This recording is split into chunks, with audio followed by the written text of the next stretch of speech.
Okay.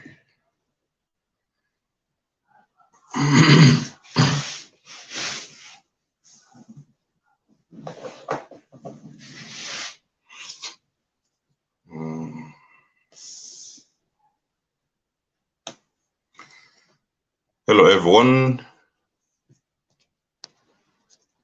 I'm just doing the setup. All right. All right, guys. I'm going to wait for a few guys to come in.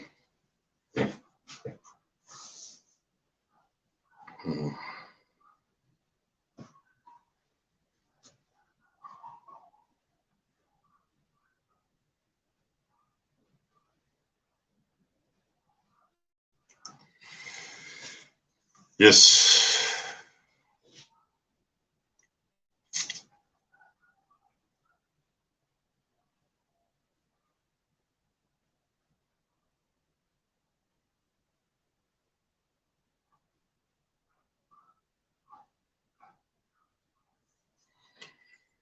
So, guys, I'm waiting for people to come in and we can start with the ASHA story. I've got an empath on the other side who is willing to speak to us today. So I'll just wait for a few people to come in and then we start.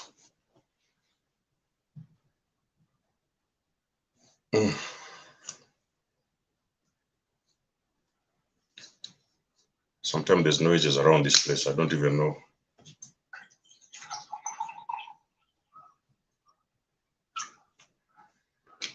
All right. We have 4 people here. Guys, give me a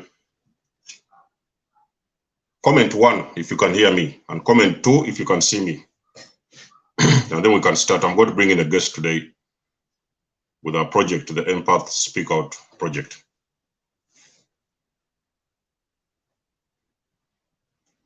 Give us a 1 if you can hear me. Give us a 2 if you can.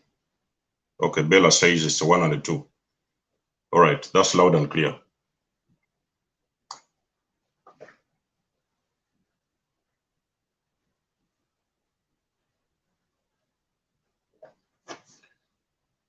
What time is it? It's around 7.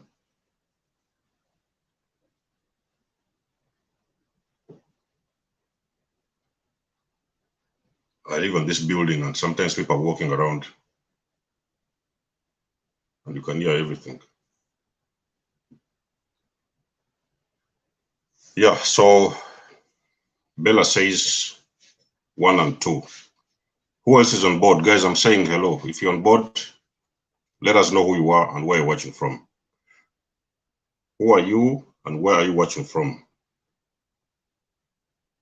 May I also know if our guest is online? If our guest is online, just comment present in the section. Leave us a comment in the chat.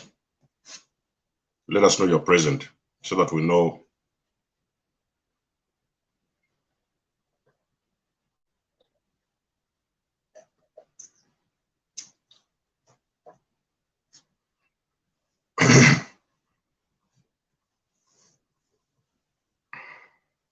Oh, Bella Raymond from Preston. I was in Preston yesterday. You know. I didn't know you're from UK. Oh, that's interesting.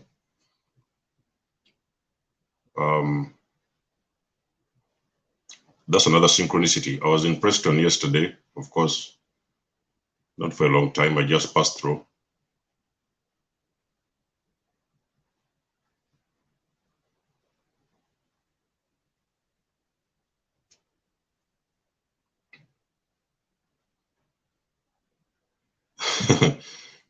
Bella Raymond says no way. I was in Preston yesterday. I had a train trip and the train passed through Preston. So that's a coincidence. So I'm trying to find our guest. Our guest, please, if you're online, Just write present in the comment section so that I can know. No, this is not the one.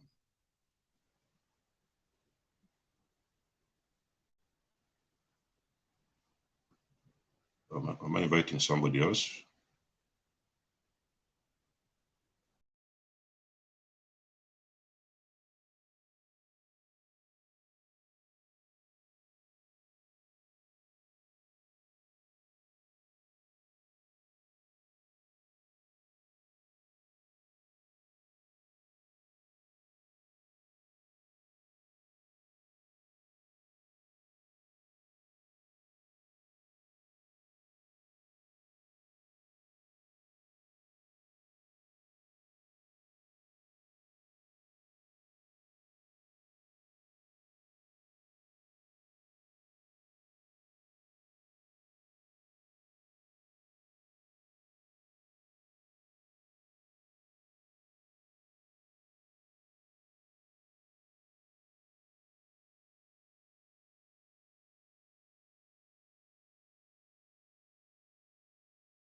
Okay, I'm back.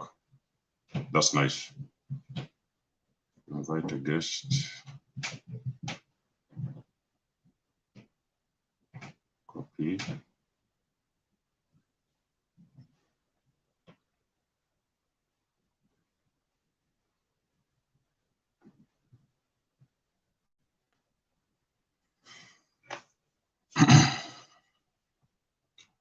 I'm waiting for a link from ASHA.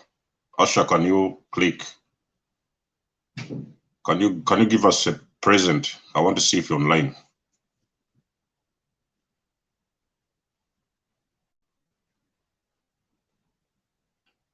Actually, let me do it this way. Let me do it another way.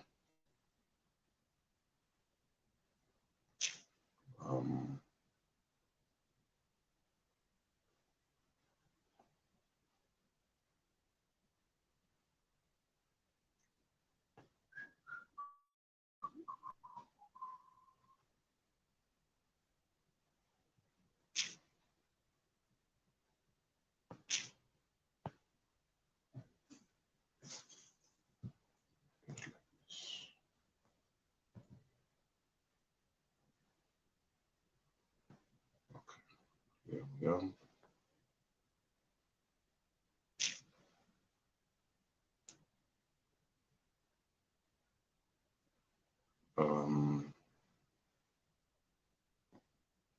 Contacts.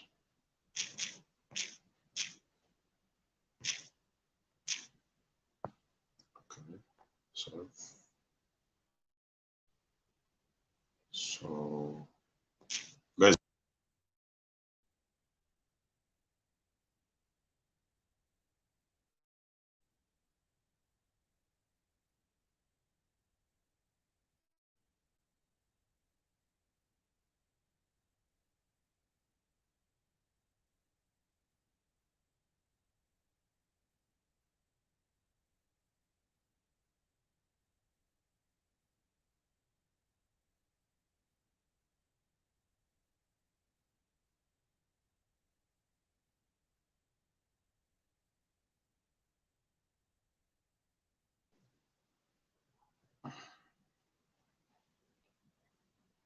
Asha, click on the link. I've sent you a link. Check your phone.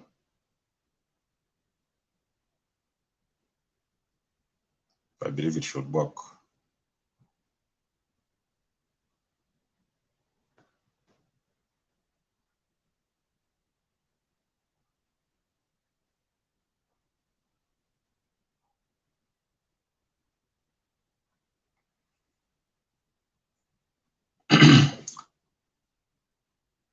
Asha, can you write something in the comment then I'll say that you're online and I'll give you the link straight away. Or you can check your phone. I've sent you a link in your messages.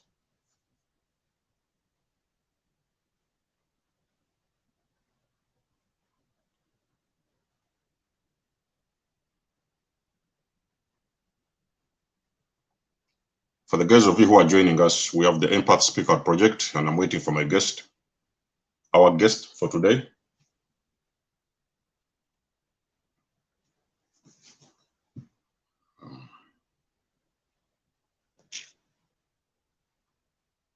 Let me send another one.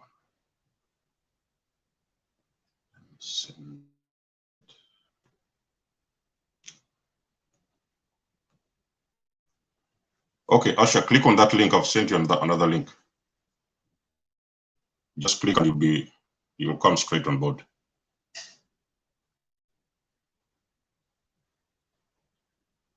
Check in your messages. I've sent you a link.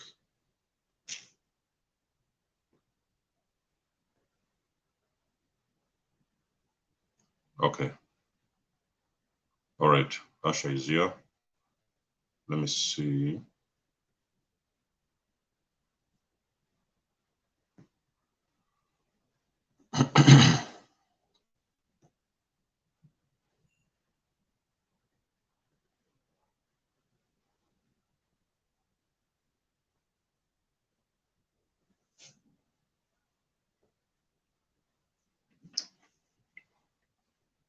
Asha, check your WhatsApp and click on the link. I've sent you a link on your WhatsApp. Check your WhatsApp and just click on that link. It's going to bring you straight here.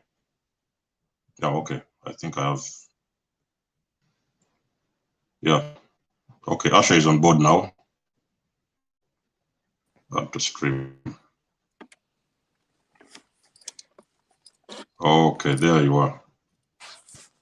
Hello. Yeah, let me just adjust my camera to a place that's visible. Let me increase the volume as well.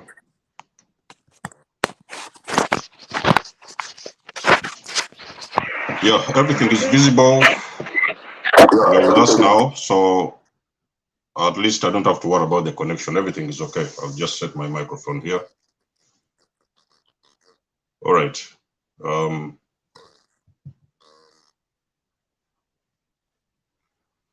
right.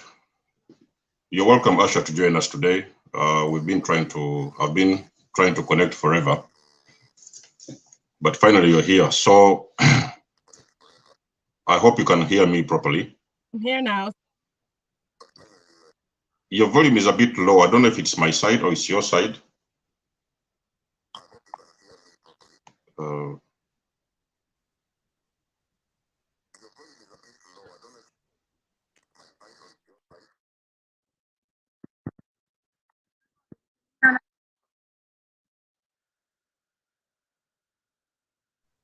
Can you hear now? Yes, I can hear you, but it's very faint. It's like, all right, for the guys who are watching this stream, can you tell us if you can hear Asha or not? Just drop us a one. Hello?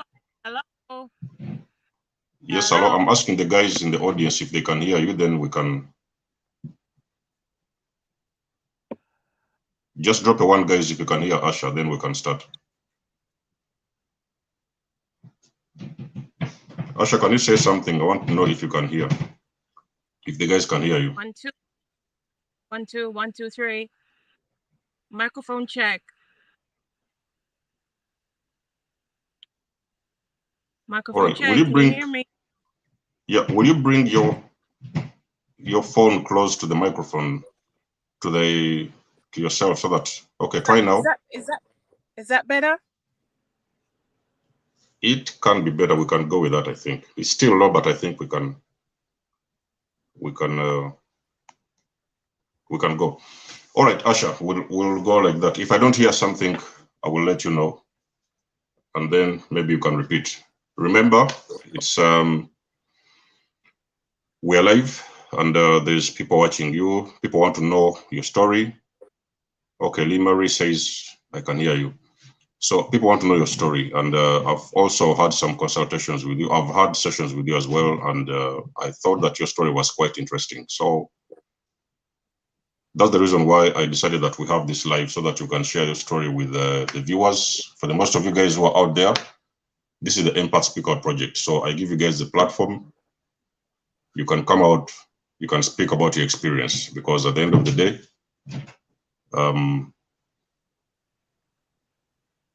at the end of the day, you sit on your stories. It doesn't help in any way. So I encourage you guys to come out and speak. Speaking is your right. So you don't sit on your pain, and share with the stories out with the people out there.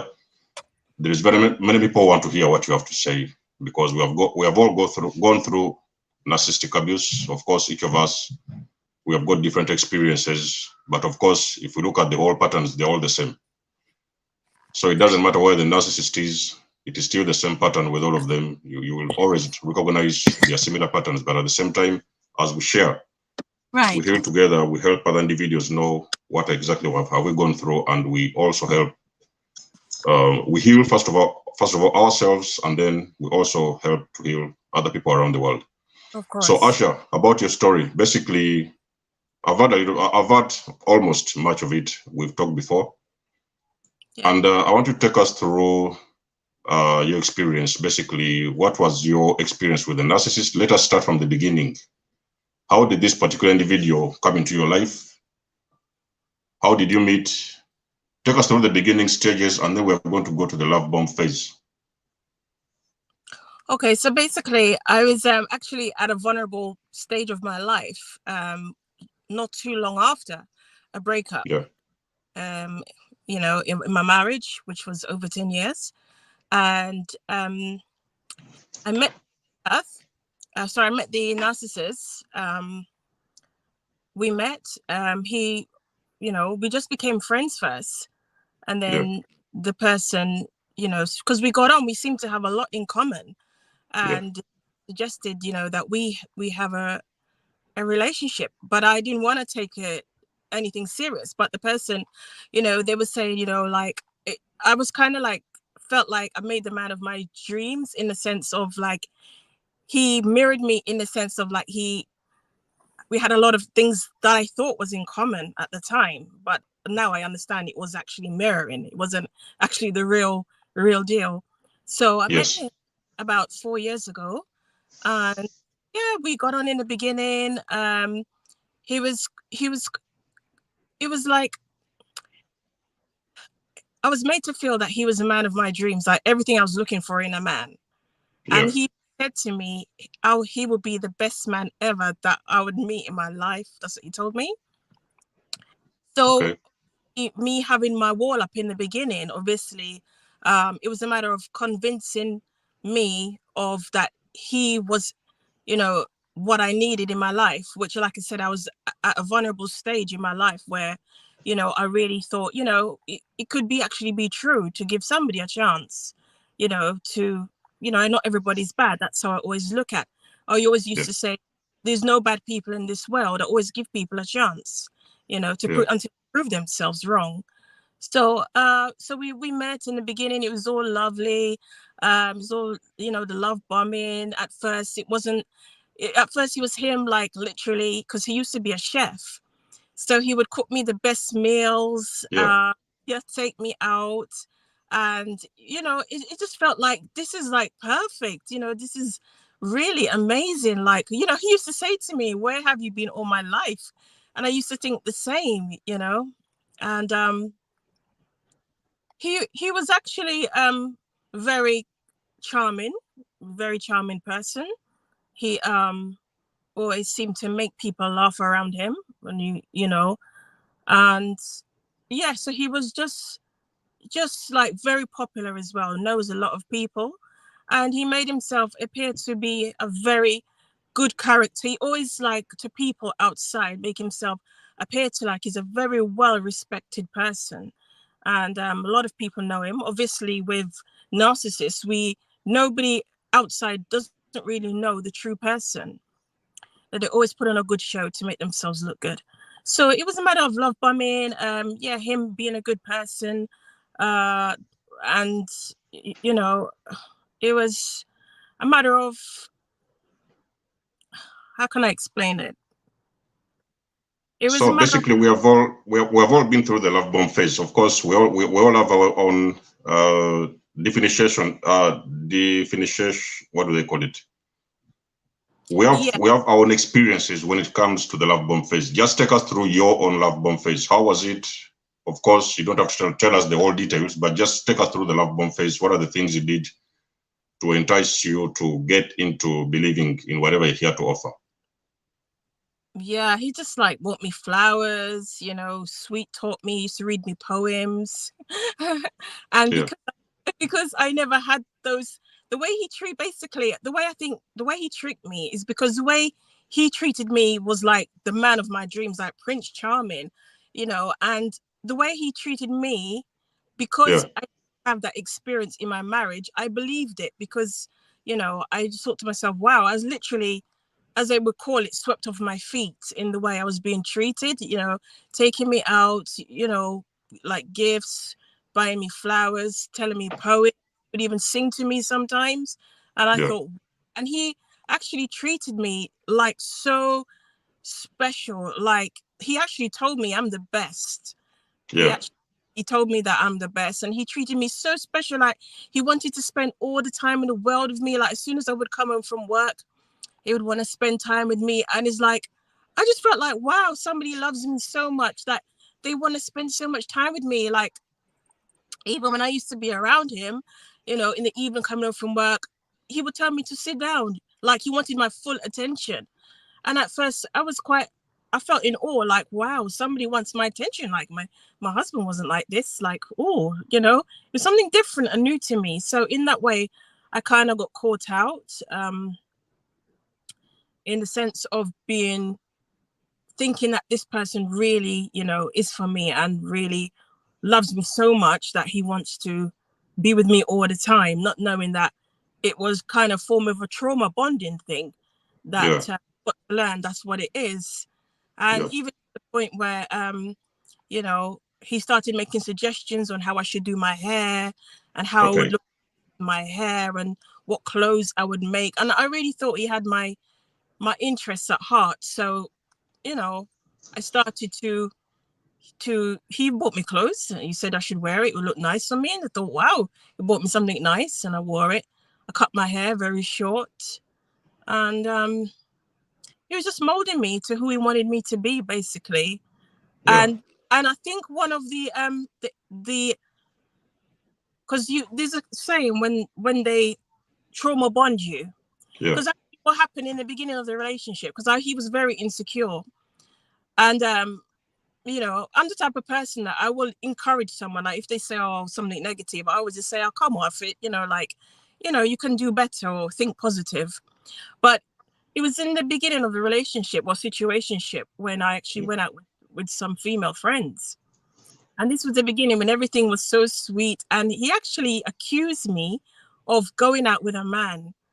And I was trying to say to him, no, I didn't actually go out with a man. It was my female friends. And he insisted that it was a man. And I'm like, say, no, it wasn't. And in a way, it's like, because the relationship was new, I was Yeah. trying to not prove myself, but say to him, look, but he wasn't having it. So, you know, I just thought it was going to end, but it didn't end. Yeah, And he says, yeah.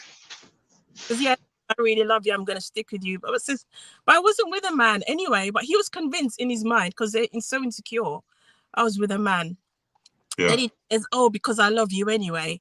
Yeah, I'm gonna be with you." I says, "Well, I haven't been with a man, so you know, if that's what you want to believe, you know, I'm not gonna beg you to believe me. You're free to go." I told him, but yeah, he stuck around. So it was a matter of just that situationship where we continued to be with each other. We was together for um 2 years. So it was a matter of like after a while he moved in with me for a bit, and then I moved in with him because he all right. suggested. So Mm, yeah, the love bomb. How yeah, long did it? How long did he spend? How much time did it take to during the love bomb phase? How long did it take? it was about a year because He was love bombing you for a year. yeah, because and actually he told me that I could you can trust me, you know, because I believe that he knew I still had my walls up because I'm a very wary person. Yeah. So he knew I still had my walls up in a way, even though I let him in, but I didn't let him in fully. So he said to me that, you know, says, you can let me in. He said, you can trust me, you know. So I just thought to myself, yeah. Anyway, it just so happened that I moved out where I lived, and I moved to his place. And he didn't really change as such. But then when he suggested a business venture, I lived at his house for 1 year. But Yeah. when he suggested a business venture, you know, when the business venture started, you know the full details, but I won't go into full details. I'll just give a summary that when the business venture started, that's when he started to change and I started to see his true colors. Now, bearing in mind, before this happened, there was loads of red flags that, you know, he used to like used to like drinking. He used to like going to the pub and having a drink. And a few occasions, on quite a few occasions, he got drunk. But he always used to say he's stressed out, and I always used to like, bearing in mind, I've never been out with anybody who used to get drunk before, but, you know, I just used to say, okay, he's stressed, and sometimes people drink. Sometimes people have a bit of a drinking problems. But I said, I was quite supportive. But he didn't do it often. But I noticed that there was a pattern where he used to drink. He used to drink quite a bit and get drunk. And didn't used to cause any aggro, but I noticed when he was drunk, he always used to talk badly about himself. Like, he's no good, I'm no good, and like I'm like, you know, like such negative words about himself. And I just thought it was just his drunken state. Like, you know, when people are drunk, they just talk gibberish. But then I realized that when people are drunk, the truth actually does come out. So like I said, back to the point where we done the business venture, and you know, a lot of things were sacrificed, and that's when I began to see the narcissist. That's when the degrading actually started happening. Because he started telling me that I was putting me down, telling me that I'm no good, you're no good, and saying negative things to me. And then I used to think to myself, why is he saying this? Maybe it's because he was stressed, kind of making excuses for him, you know. And it just kind of, in a way, because I was put to sleep in the sense of I just weren't myself. You know, I weren't myself. Looking back at my photographs then, it wasn't me. It just wasn't me at all. You know, I was just in a different frame of mind. And I also believe, because of my marriage breakdown, I think I was actually going through depression as well. So I was in a low frequency myself. Yeah. That's the reason. So did you get married to him? No. You never got married? To narcissist, no, never. I didn't marry him. Okay, so in total, how long did you stay with the narcissist as well? 2 years. You stayed 2 years. So you talked about the business venture. So take us through the business venture, who was sponsoring the business, who was putting in all the money. Was it the both of you, or was it like half, or was it your money, or both of yours? Both of us. Both of yours. Okay. Yeah, both of us money. And so basically, when I realized that it was really, he was mostly interested in, it was just for him, really. I thought it was for us, but it was just for him. And I realized at the stage where he got to the point where the business was going to take off, and then that's when I started to see him change and to start to discard me, to try and make me feel less than what I was, and start, you know, saying such degrading things like I'm stupid and I'm dumb. And, you know, I couldn't understand what was going on. And even sometimes he would say things like, he would make a comment, and then he would say, I didn't say it. Then I used to be thinking, but you did say it, you know. So he was gaslighting you? Yeah, it was just like crazy. I couldn't understand what was going on. I was like, why are you behaving like this?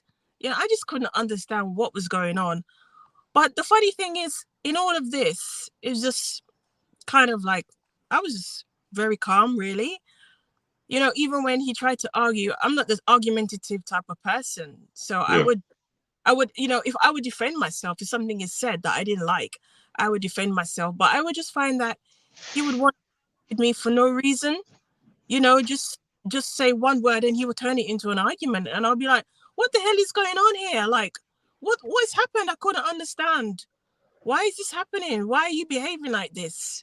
It was just like, I was like, it was like a whirlwind of confusion and all of these negative emotions coming from him. And I remember one day we was in the car. Yeah. We done some shopping and he tried to start an argument in the car.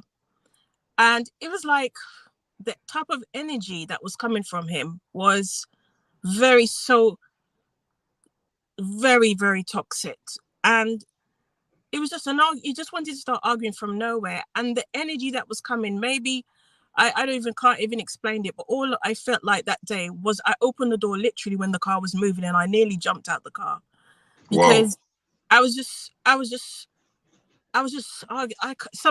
a negative energy that literally I just felt like I can't take this anymore. But I didn't jump out the car, but I literally did open the door like I was going to. And you know, it was such a traumatic experience that, you know, when I look back now and I It is say to very strange when you talk about the car incident, because I remember also dealing with a narcissist, and we're on the highway, in the middle of the highway, and we got into an argument as well. But in my case, actually, I got out of the car. Only that for me, it wasn't moving. So I had to this nurse, like, you need to stop the car, you need to get out of this car, you know. So I just jumped out of the car in the middle of the highway. So, but I'm glad that you didn't anyway, because that's what they want you to do. They want you to do a mistake or do something bad to yourself so that you can injure yourself, and then they can blame you for that. You know, yeah. they'll say, all of a sudden, they are going to say that she jumped out of the car by herself. You know what I mean? So they will not take responsibility for causing that kind of situation to happen. But going back to the business venture, so I want to know, when the business took off, so did the business eventually take off, and then eventually No, he it was started devaluing you, or did it never even start at all? it didn't even start at all, to be honest. I mean, in terms of the paperwork was done officially. I don't know if that was part of the trick, but the paperwork was done officially for a business. It was done officially with a government stamp on it and everything. But it just so happened that when it actually came to the actual motions to start properly, there were so many delays, and I don't really want to go into details, Yes, but yes, yeah. it didn't happen. Basically, it didn't happen, and as that part of the situationship was going on, things got worse and worse. I started seeing more and more of, you know, disgusting narcissistic behavior that was so disgusting. Like, it was a totally different person to the person I thought I knew in the beginning. So when did it come to your mind that yes, you could see this toxic traits going on and everything, the abusive behavior and everything. So when did it come to your mind that you were most likely dealing with a narcissist? So was it during the devaluation, or was it towards the discard? How did you know that you were dealing with a narcissist? How did you find out? Like, for example. So basically, I gave up my job because the narcissist wanted me to give up my job. So during this business venture, I wasn't working. Yeah. And while he was supposed to be dealing with business, I was just left on my own. And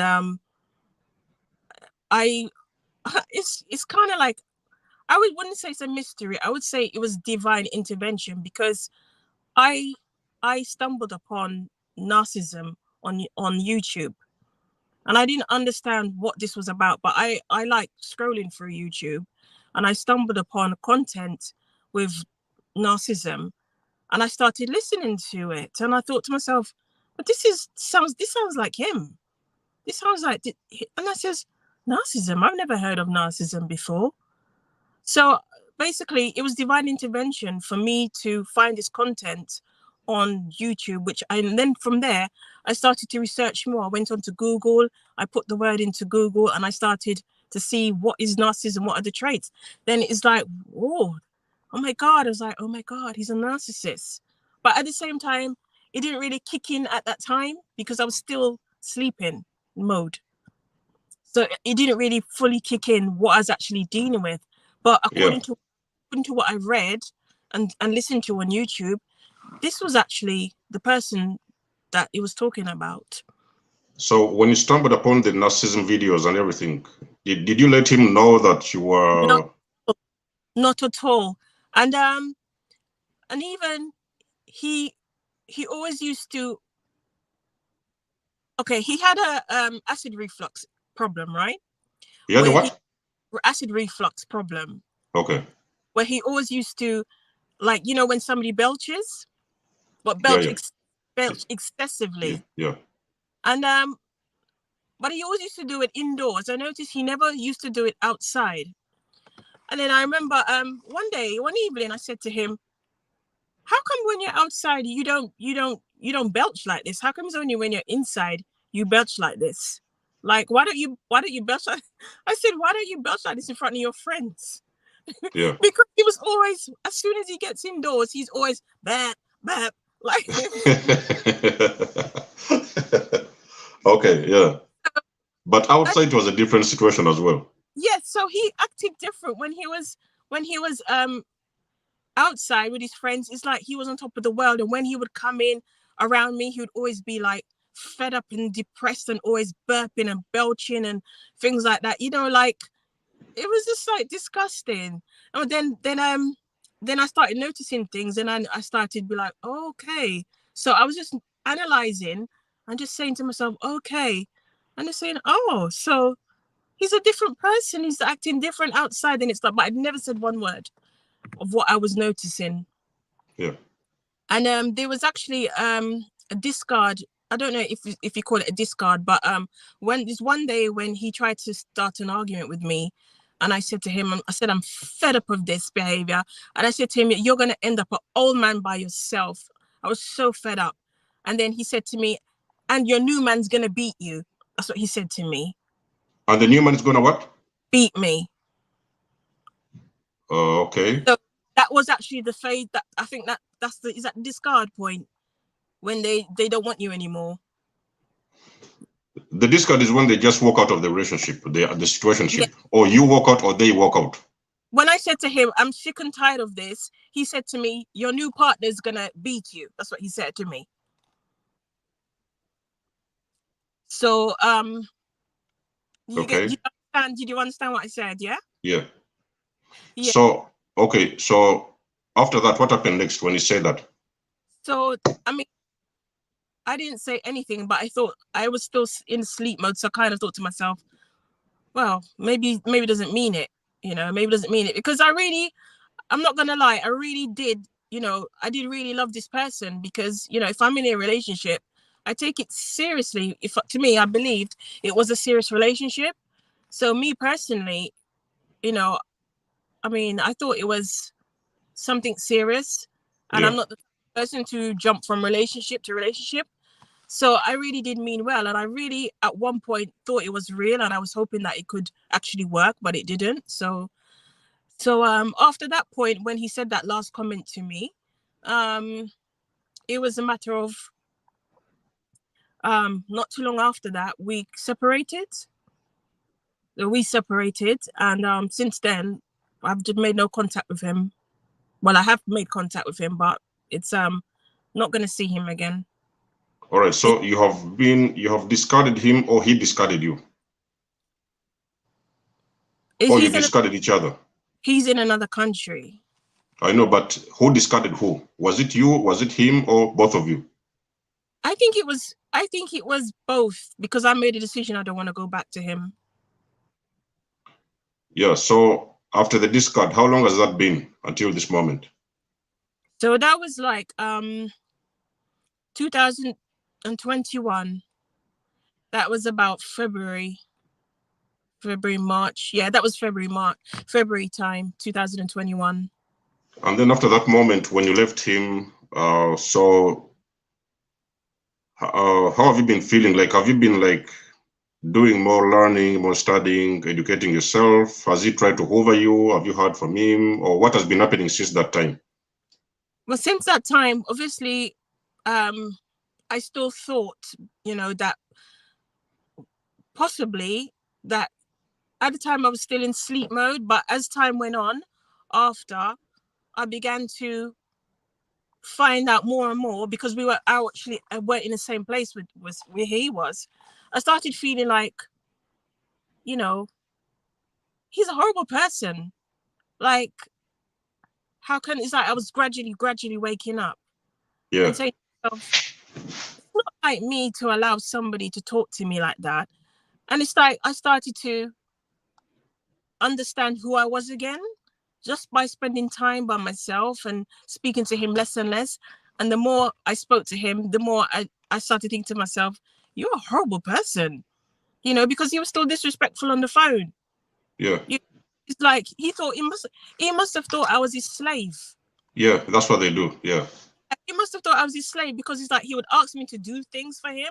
And he's like, now, kind of like, you do it now, you know, and if I didn't do it now, it would be like upset. And then he would call. I never forget one day he says, you're so like, he uses a horrible word. He says, I'm so like dumb.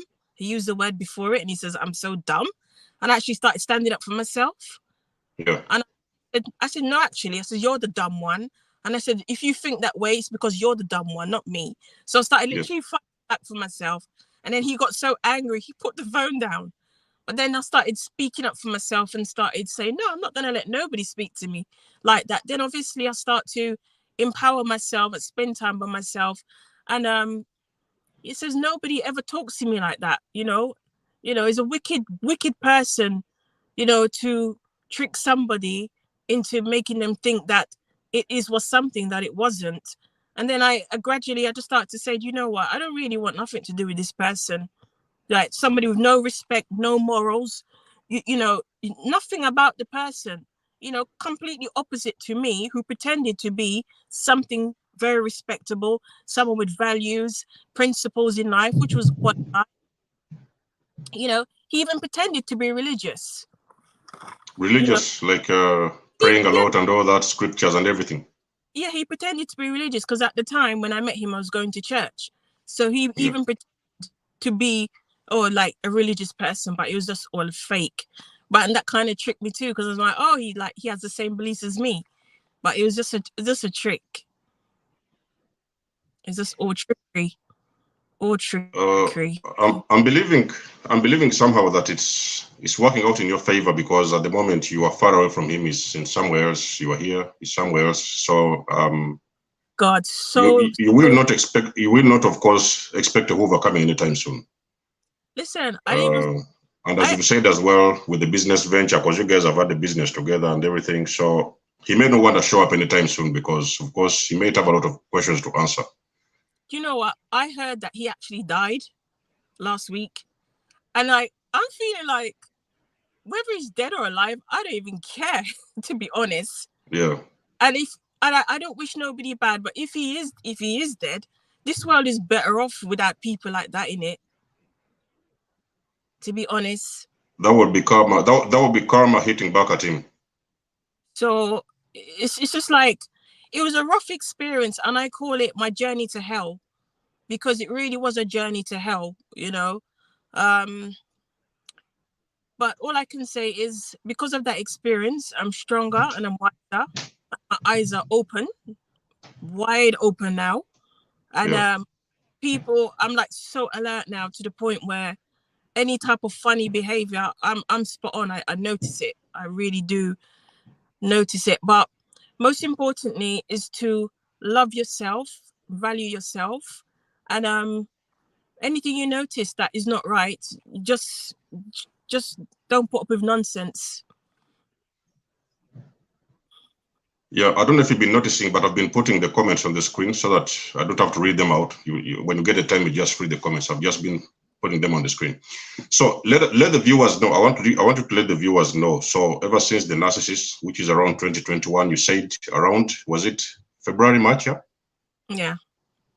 So What have you been doing to keep your head above the water? What have you been doing to keep moving forward and healing? What kind of healing practices have you been doing? How have you been carrying on with life ever since he left? I walk a lot. I go to the gym. I mean, me personally, everybody's got different beliefs, but me, I pray a lot. I listen to very positive music. I listen to frequency stuff you sent me. And I just keep having positive thoughts. When negativity comes to me, I just don't entertain them. I just keep thinking positive to bring myself on a higher frequency mentally. So do you feel like on a deep level, are you feeling like you have really released him, like emotionally? Definitely. Because I know you've of course detached physically, of course, but I mean there's that emotional part where every now and then you get those those triggers and all that. Every now and then you think about him sometimes, or don't you feel that? I used to, but not anymore.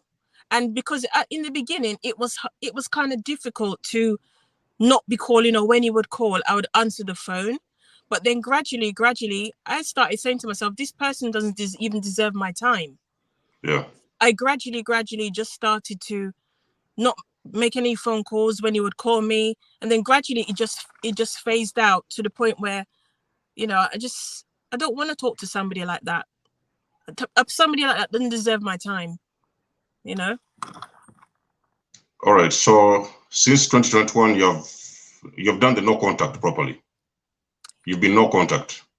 Yeah, proper. Or let's say even minimum contact, if I can call it that. Even to the thought, even if I thought about calling, is that my inner self would be telling me, what are you calling him for? Yeah, idiot, don't do that. So my inner self would be saying to me, don't even pick up the phone. Don't you even go there. So my inner self would be telling me, don't do it.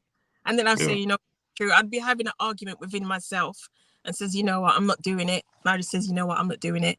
And then if I didn't listen to my inner voice, I would feel guilty because I didn't listen to myself. So then eventually I just stopped. Yeah, I would really like to commend you for coming out and speaking. Of course, like I said, you can just tell the viewers a little bit of everything. You don't have to say everything in detail, because then the story will be longer. So, but at least you've told us, you've shared with us the basics, what most of us have also experienced, of course, in your own version.